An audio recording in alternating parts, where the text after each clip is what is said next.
más de un mes que te pedí que lo invitaras al obispo de la provincia, al arzobispo, porque en Bien, realidad arzobispo. le vamos a darle el nivel que Bien. tiene nuestra diócesis, es arzobispado. Y hoy afortunadamente lo tenemos acá. Es que- Monseñor, muchísimas gracias por venir, muy buen día. Buen día, un gusto compartir con ustedes. La agenda de Monseñor no lo permitía, así que... Está bien. Pero con Jorge Sotomayor... Yo llegué a pensar que no sí. lo tenías invitado. No, de ninguna manera. Que Bienvenido. los sábados a la mañana yo suelo recorrer y estar de visita en algunos lugares de la provincia, pero bueno, pudimos coordinar para hoy. Muy bien. Un gusto. Y viene recién llegando del Foro Interreligioso del G20. Sí, ¿De qué fue? ¿Qué eso? Cuéntenos, por favor. llegué hace 2 horas, así que estoy con poco sueño encima. Es un espacio que se viene realizando ya hace 5 años. Ustedes saben que el G20 es este grupo de países que se reúnen una vez al año para acordar algunos temas importantes a nivel global. Y de estos países, a la Argentina este año le toca la presidencia y por lo tanto el encuentro de los mandatarios de estos países se realizará en la ciudad de Buenos Aires durante el mes de noviembre. Bien. Con ocasión de eso, referentes religiosos de diversas confesiones nos reunimos un mes antes o 2 como para analizar algunas de estas temáticas desde una perspectiva religiosa. Así que estuvimos conversando fundamentalmente acerca del cambio climático, del trabajo y de la cuestión relativa al crimen organizado y la trata de personas. Bien. Sobre ¿Qué? esos temas giraron los 3 días de Qué trabajo. temitas, ¿no? Temas Yo no muy- sé cuál de los tres. Y bueno, lo que pasa es que son de los temas que más angustian a la sociedad mundial y que los presidentes de estos países van a tomar. Entonces, son cuestiones sobre las que desde las religiones tenemos para aportar, no solo por la experiencia religiosa milenaria de muchos de nuestros cultos, sino también por lo que implica la cercanía con las problemáticas sociales que son las que hemos intentado poner en los paneles y debates que se fueron generando. Bien. Hay muchos temas, la verdad, que preocupan, que están en danza, que comenta la sociedad. Uno de ellos es, y que usted lo aborda hoy en un video, esos habituales que realiza usted, es la relación iglesia-estado. Se habla de separar la iglesia del Estado. ¿Algunas veces estuvieron unidos? ¿Cómo es esto? Con la moda de los pañuelos apareció hasta un pañuelo. Con ese... Claro, Sí. es que en realidad en la Argentina nunca hubo unión entre iglesia y Estado. Desde los orígenes del Estado Nacional siempre ha habido una preocupación para ver cómo establecer ese vínculo con una comunidad de fe preexistente a la constitución del Estado Nacional.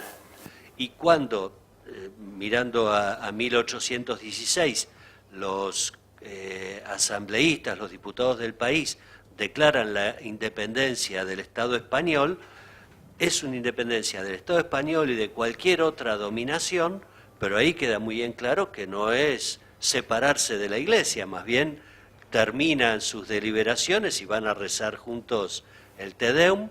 1/3 prácticamente de los diputados eran religiosos, clérigos, Claro. entre ellos Fray Justo, Fray Justo, Santa sí, María sí. de Oro.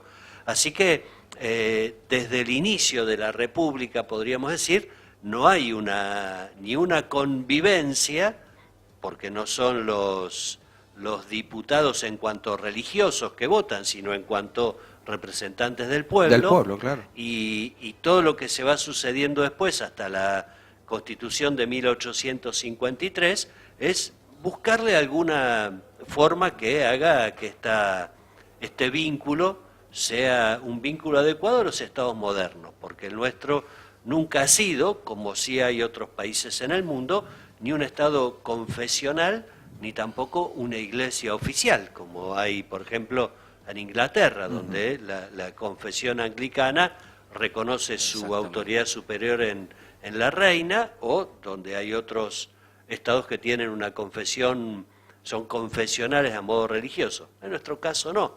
Entonces, lo que, bueno, varios hemos intentado señalar es que hay algunas aspiraciones legítimas en el debate, que está muy bueno tener en cuenta respecto de lo económico, por ejemplo, pero que no nos tenemos que llamar engaño, no es que hay que hablar de separación, porque uno puede separar lo que está unido, nada Claro. más. Claro. Bien. Ahora, monseñor, al influjo de algún movimiento de algunos legisladores, especialmente de la izquierda, se ha instalado que el gobierno le paga a la Iglesia. No sé si decirlo en estos términos, pero ¿esto es así realmente? Hay una asignación mensual del Estado, no del gobierno, Sí. del Estado Nacional, porque además se vota en el presupuesto nacional ya desde Bien. hace mucho tiempo, que es una asignación mensual para los obispos y una asignación mensual para lo que se llaman las parroquias de frontera y para los seminaristas. Bien. Estas asignaciones representan aproximadamente el 0,04% del presupuesto. Podríamos decir, a nivel nacional, por lo que Sí. implica, es algo casi testimonial, podríamos decirlo, Claro. y que no esté o se multiplique por 2 o por 3 no le mejora la vida ni se le empeora Y no. a ninguno. Sí, me parece que es algo que hay que revisar, y esto lo estamos trabajando en la Conferencia Episcopal ya desde hace Bien. unos cuantos años, para buscar sistemas alternativos que hagan algo que sea más coherente y razonable con el tiempo que vivimos. Entonces, por lo que usted me dice, tengo que colegir que el párroco de Santa Lucía, del barrio Aramburu, de Rawson, tiene que trabajar para ganar su propio sueldo. Bueno, ellos se sostienen en estas comunidades en concreto que usted menciona, por lo que son los aportes de los feligreses. Si Bien. tienen colegio parroquial y dan clases, cobran Muchos como de algún ellos docente, hacen. muchos Sí, son trabajan. docentes. ¿sí? muchos son Sí. docentes, y de lo que recauda la misma comunidad parroquial se da la asignación al párroco, no de parte del Estado, ni tampoco de la curia, porque la curia genera sus recursos para sostener lo que hace a la estructura de empleados y gastos que hay, y también ayudar en caso de necesidad de algún sacerdote enfermo o alguna Ujú. cuestión que haga falta en alguna comunidad. Bien. ¿Y cómo está la relación con la feligresía, con la Grey Católica? Le pregunto esto al influjo de que ha habido algunos hechos que no sé si han afectado esa relación, pero me gustaría saber qué evaluación tiene usted sobre eso. ¿Usted se refiere a la apostasía, a esta campaña También, que sí, hubo? también, sí. Mire, a nivel global o mundial hay campañas en algunos países respecto de incentivar o motivar a una apostasía que llaman colectiva, Sí, ¿no? sí. Aquí en la provincia de San Juan se promovió a través de las redes sociales y Sí. algunos artículos periodísticos realizar esto para el 21 de septiembre pasado. Sí. Y bueno, en el obispado hemos recibido durante esa jornada 32 solicitudes de apostasía. 32. 32. A mí me da pena que sea uno nomás, ¿no? Obvio. Pero no eran los cientos o más de 1000 que decían que iba a haber, y realmente me da mucha pena y me preocupa esa actitud, pero en mi corazón también hay preocupación, por ejemplo, por los cientos de niños pobres a los que no llegamos con la catequesis, y ahí los estamos dejando afuera nosotros mismos. No es que ellos deciden, como otros ya siendo jóvenes o adultos, decir yo quiero abrirme, dar un paso expresamente al costado, a ellos no estamos llegando nosotros, ¿no? Así que yo, hablando con algunos sacerdotes, y les agradezco me permitan esta ocasión, digo, miremos los problemas con la gravedad que tienen, ¿no? Entonces, hay un problema muy serio que tenemos nosotros en orden a la evangelización y la misión, y es ver cómo podemos llegar a todos los que hoy no estamos llegando, y eso tenemos que hacer una revisión importante, puertas adentro de la Iglesia, para ver cómo trabajamos mejor. Y ahí los laicos tienen que ver. Sin duda, porque tenemos cada vez menos sacerdotes, y la tarea, bueno, tenemos que ver entre toda la comunidad cómo llevarla adelante, dejando de lado lo que el Papa Francisco tanto nos insiste, que es una postura clerical. ¿Qué significa? Bueno, que todo depende del cura. Bueno, no, todo tiene que depender de la comunidad, entre los cuales también está el sacerdote, el obispo, y cada uno desde su propia vocación ver cómo servimos mejor. Todo un tema eso, ¿no? No, la verdad que es fundamental porque, digamos, hay muchos movimientos en la Iglesia. Algunos trabajan mucho, otros trabajan más o menos y otros trabajan poco y nada. El tema de lo que usted plantea, de la catequesis hacia lugares muy remotos, me imagino que sé dónde están los problemas, es un tema que el laico tiene que abordar, sin duda. Sí.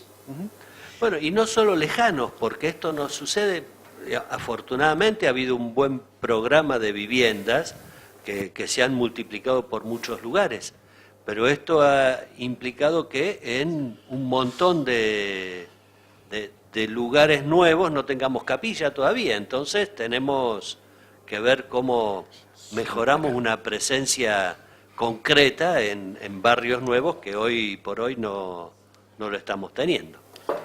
Bien.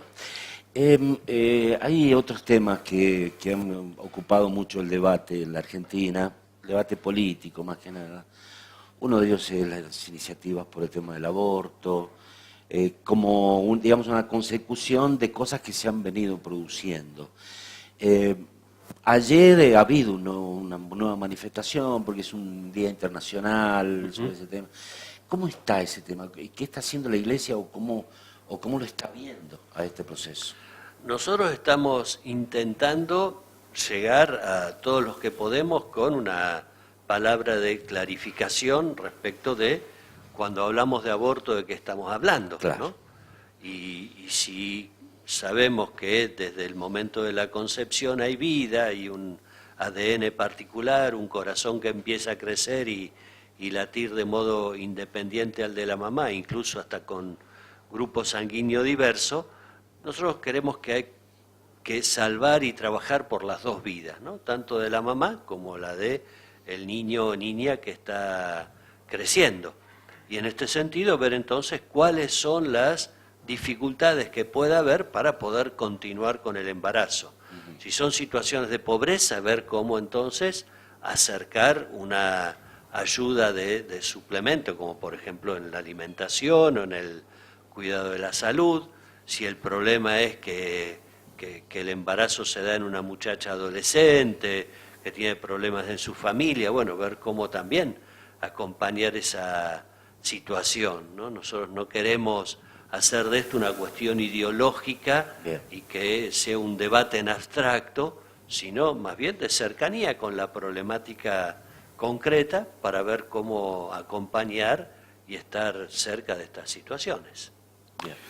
Hay algunos temas complejos también que están afectando, yo diría, a la imagen de la Iglesia. Tienen que ver con la pedofilia, casos de abusos. ¿Cómo lo toman? ¿Qué puede hacer la Iglesia? En eso nosotros hacemos, por un lado, cuestiones preventivas, ¿no? De ver cómo al interior de nuestras comunidades generar conciencia acerca de cuáles son los espacios y de qué modo plantear los espacios para que sean seguros, tanto para los niños como para las personas más vulnerables. Una prevención respecto de lo que se puede y lo que no se puede, y una prevención también que nos ayude a todos los consagrados a crecer en conciencia y en una madurez en el ámbito de la afectividad. Y también a alertar respecto de lo que el fenómeno del abuso de menores implica a nivel social, ¿no? Porque en la provincia en concreto, de aquí de San Juan, hay más de 40 denuncias por mes de abusos sexuales a menores. A menores, sí. Sin embargo, solamente toma estado público cuando hay un sacerdote. Claro. Entonces, nosotros decimos que haya un sacerdote es muy grave y implicado, que tampoco se sabe si es culpable o no, porque está trabajando la justicia en esto. Y esto nos duele mucho. pero no descuidemos a los 40 que mes por mes se presentan y que no toman estado público, pese a que sigue siendo un problema muy serio, porque la mayoría de estos casos sucede en el ámbito familiar. Entonces, es muy importante que crezcamos en una conciencia no solo en las comunidades de fe, sino en todas las comunidades y en todas las familias, porque esto tiene su raíz también con posturas machistas, con el consumo excesivo de alcohol, sí, con situaciones de violencia familiar que algunas derivan en golpes, otros en malos tratos e insultos y otros también en abuso sexual. Bien, bien. Yo, disculpen, yo me quedé enganchado con el tema anterior. Bien, bien. Porque, no sé, una visión de periodista. Venimos en un proceso, no sé si algunos medios de comunicación, algunas modas, algunos modelos que a lo mejor por ahí se presentan un poco dudosos, que vienen hablando e instalando cosas como, por ejemplo, el poliamor. A mí me parece una cosa que va directamente contra la familia. No sé cómo lo ve usted. Mire, hay cuestiones, como usted señala, que son modas y que sean pasajeras o no depende de la importancia que le demos, ¿no? Y también, yo diría, hay cuestiones que tienen que ver con lo comercial más que con lo cultural, ¿no? Entonces, que aparezca algún artículo comentando esto, o que en algunos programas fundamentalmente de Buenos Aires se propongan estas cosas, tienen más que ver con suscitar escándalos o con suscitar inquietudes que en la mayoría de nuestras familias no sucede. Incluso cuando se han dado debates en las cámaras legislativas a nivel nacional acerca de la unión entre personas del mismo sexo, no se abordó la cuestión relativa a la poligamia, porque digamos, el poliamor en qué deriva si después se ve de darle un marco jurídico, en poligamia. Y de hecho nuestro país eso ni se lo ha planteado siquiera, y de estos debates hacen apenas muy poquitos años, no son debates de hace 20 años. O incluso, como hay en otros lugares del mundo también, un debate acerca de legitimar el matrimonio entre un varón adulto y una niña de menos de 10 años. Sí. Bueno, a nosotros eso no se nos ocurre, nos parece que es algo tirado de los pelos y que no va con la dignidad de la persona humana. En otros lugares del mundo lo están discutiendo. Entonces, que se discutan o que se muestren algunas situaciones de estas, me parece que no ayudan a ver cuáles son los problemas reales que tienen las familias hoy, ¿no? Y que tiene que ver con cómo llegar hasta fin de mes o con situaciones de violencia familiar y de un trato de dejar de lado al otro más que de poligamia o infidelidad, dependiendo de qué lugar se le dé a la propuesta, ¿no?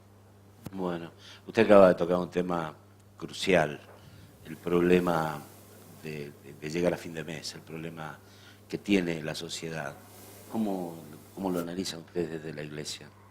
Nosotros estamos siguiendo con mucha preocupación los niveles de pobreza tan grandes que hay en la Argentina y a su vez esto contrastando con niveles de riqueza también muy importantes.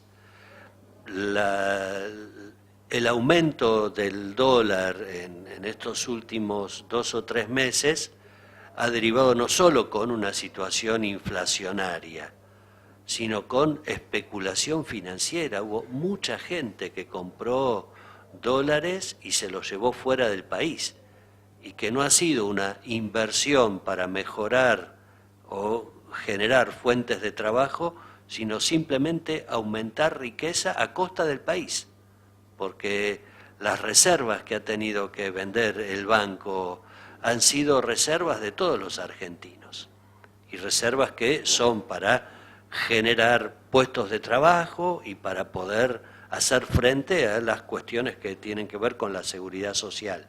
Si eso fue una derivación de recursos cuantiosos económicos para que algunos se hicieran una fiesta financiera, estamos ante una injusticia muy grave cuando hay más de la mitad de las familias del país que no pueden llegar a fin de mes. ¿Y qué debería pasar para que esto cambie? Tener reglas de juego más claras que favorezcan a los pobres y no a los ricos inescrupulosos. Así de sencillo. Porque no son muchos, No. pero sí se han enriquecido mucho. Sí. Y es cuestión también de saber en concreto, ustedes que son periodistas, quiénes son y mencionar también cómo hay más amor al dinero que a la patria. Monseñor, tengo que preguntarle sobre los sacerdotes de San Juan. Usted recién dijo, nos faltan sacerdotes. Han habido algunos cambios, posiciones distintas. ¿Cómo está el tema? Nosotros tenemos hoy unos 6 sacerdotes menos que el año pasado. Bien.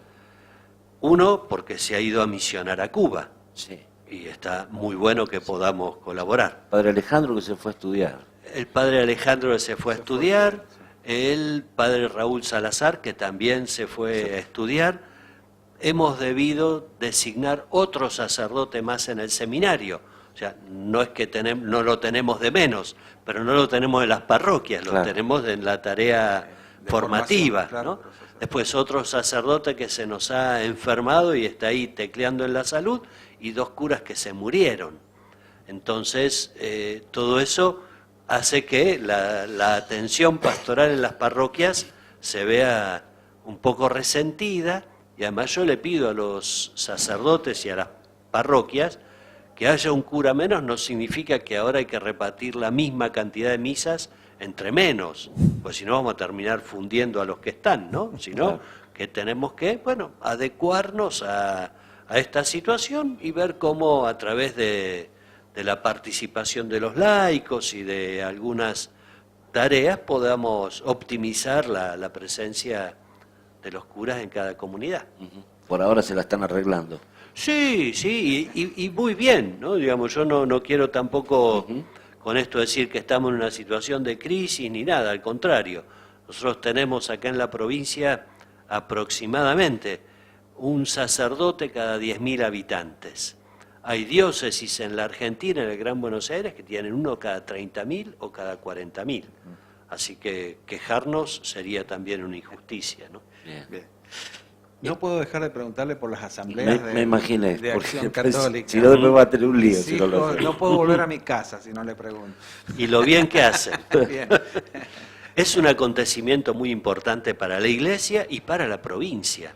De pronto que la provincia reciba cerca de 10.000 asambleístas de distintos lugares del país es un acontecimiento muy importante a nivel social, diría. Y a nivel eclesial también, porque la mayoría de estos, prácticamente el 70%, son niños y jóvenes. Entonces vamos a tener en las calles de San Juan una fiesta juvenil de aquellos que buscan hacer el bien.